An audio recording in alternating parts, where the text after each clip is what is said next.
একদিনের কথা। এক শান্ত গ্রামের বটগাছের ডালে বাস করত এক মস্ত বড় পাখি। নাম তার মিঠু।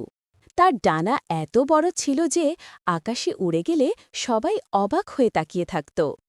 ওই গ্রামের এক কোণে থাকত এক চতুর বিড়াল, নাম মিনি।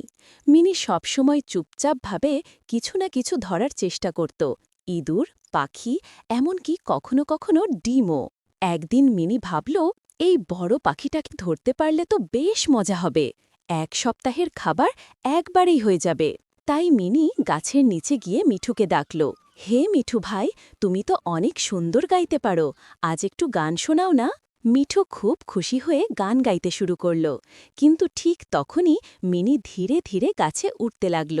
মিঠু হঠাৎ পাতা নড়াচড়া শুনে তাকিয়ে দেখল বিড়ালটা কাছে চলে এসেছে।